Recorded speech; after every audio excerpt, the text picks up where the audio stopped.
Alright guys, Hayzink here, welcome back to the channel for another Street Fighter Duel video, and this is one of the few videos that I've done so far during this anniversary, but literally it's just because, like I said to you guys, I didn't really see the point in putting out a guide video each day for the follow the scent thing, because it's already there. I've got it all. If you needed it, you could have went back and looked at the guide for the one I did for the 6-month anniversary, because nothing has changed. So for that reason, that's why I haven't been doing those daily update videos. Originally I was going to, but what was the point? I mean, I don't get the point in repeating content on my channel anyway. Even if the content in the game's repeated, I still don't see the point in doing it. So that's the reason you've not seen any videos in that regard. But today we've got a couple of videos, because obviously we've got the new unit dropping. So as usual, we're going to start off by going over the trial for ONI. I'm not going to do a unit review, because usually, as you guys know, I like to actually wait until I get a unit before I pass judgment. I don't think it's responsible to pass judgment on a unit that you don't have. You need to be able to use them in different scenarios. Being able to use them in controlled environments like trials, for example, it's not really going to give you a good gauge of what the character's like, because, like I say, there's so many different variables that can make a character look either good or bad in these trials, that it's not a good idea to call a unit good, bad, busted, not busted, whatever, just based off the limited usage you can get from these things. So we'll see if I manage to summon them. I'm probably going to do some summons, because at least on the surface he looks okay. I mean, on the surface he looks good, but I've only tried him on this trial, and again, for units like ONI, because he's a trigger unit, they tend to always look good in these trials, and I've walked away from trials before thinking, oh my god, this unit's crazy. I'd say based on the trial, he does look like he's good, but I've not even read his kit yet. So we might do a kit preview after I've done the summons, and then from there, if I can actually get the unit up to at least SS, which maybe doable, maybe not. I don't have that much in regards to resources. We'll take him on an actual trial though, and see how we can get on with him. When I say an actual trial, I mean bossing, I mean Path of Fire, I mean the actual boss event, possibly boss rush.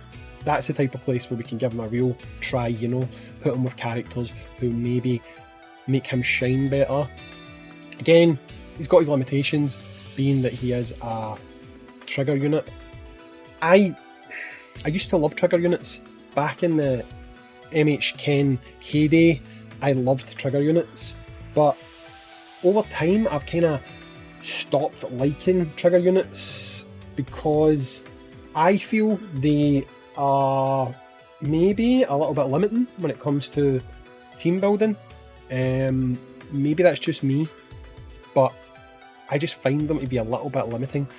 Not so much someone like, what's her name? Summer Elena, and I think that's maybe because she is a support trigger unit. But when it comes to attack based trigger units, yeah, I've kind of, I don't want to say soured on them, but I'm not as keen on them as I used to be, put it that way. So you can see here, realistically, I don't think anyone will have a problem with this trial. I don't know if anyone died. I don't think they did. Maybe they did. I certainly know that none of the trials were lost, so I could have just done this one. Usually for speed and making sure I've got relatively reliable teams, I pre-record these ahead of time, and then that way, if I've made any mistakes, I can fix them, and I don't need to worry too much about having to re-record what I've said. Because think about it, this is what you guys don't realise: if you're recording a video, unless you're going to leave in all the fails and stuff, which I don't think many people actually do, because no one wants to sit and watch that, everything you say, you need to repeat. And it became a pain in the arse. I used to do it that way, and I was like, I'm having to say the same thing. And if I thought of like, say, a funny anecdote, it was funny the first time, but if then I had to repeat it, I just felt like, yeah, this is becoming like scripted content, and I don't really like doing that. So I'd rather pre-record the footage, and then at least when I'm doing the narration, if you're wondering what I'm doing, because I'm sitting here pulling all these weird faces, I'm printing these little figures for my kid. They're called Smiling Critters. I don't know if you guys have ever heard of a game called Poppy's Playtime, and he's really into these characters, the Smiling Critters. So there's 8 of them, and so far I've printed them 3. Got to paint. I painted 1. Still got to paint another 2 because I painted 3 obviously. Got to print the other 5, and then he suddenly told me that there seems to be, I don't know if it's like a sequel or if they're like the bad guys or something, but there's these characters called the Nightmare Critters. There's 8 of them as well, so I've got to print them as well. So I've got like 16 characters in total to print, which is unfortunate because I have just got myself a new nozzle for my printer, and I've got a One Punch Man Saitama versus Boros diorama I want to print. It looks phenomenal. It actually looks amazing. I just don't know if I can do it justice when it comes to painting it, but I'm going to give it a shot. I'm going to do my best to see if I can really ramp up my skills. My skills have been getting better. Like, I don't really show you guys anymore, but I mean, my skills are getting a bit better. Like, I wouldn't say greatly better, but you know, slow progress is still progress at the end of the day, and that's how you improve. You keep doing it, you keep failing. Like, there's this one I've been doing.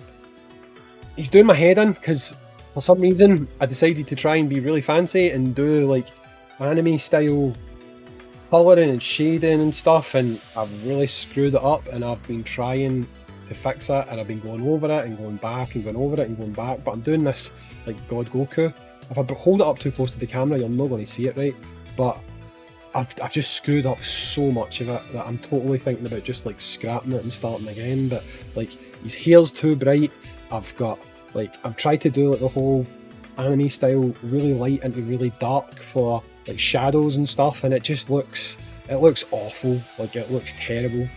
And then on the front, I had originally put like different colours down here to emphasise dark and light, and honestly, it's just a pain in the arse. At one point I had his hair nice and pink, which I think it should be, but then I changed that because it looked too pink, and ugh. Anyway, you guys don't care about my 3D printing, but yeah, I'm doing a Goku. He's got a Vegeta to go with it, and it's got this really like cool light effect thing that goes all the way around it. I've got LEDs that I'm going to put inside here and light it all up, but unless I can get this looking good, it's just a waste of time. So I've paused it and I'm doing the critters. But anyway, Oni, trial, talking, lot of shite as usual. That's it, done, in the bag. Catch you in the next one. Peace.